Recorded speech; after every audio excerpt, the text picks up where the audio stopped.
What's up? We're out here at Blacksmithing Club. Some members on a Saturday. We've got a sword outline in that box that a couple gentlemen here, these guys worked really hard on all day. We're about to make some bronze and pour it in there. And there's Larry Dyson. All right, here we go. First ever bronze sword. We don't know what we're doing, but we're having fun.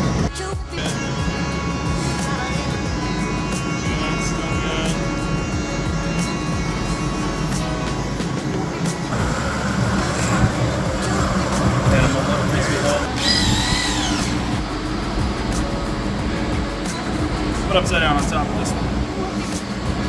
Oh, is it solid? Yeah, looks good. It's solid right there. Ooh. Sword's cool. It's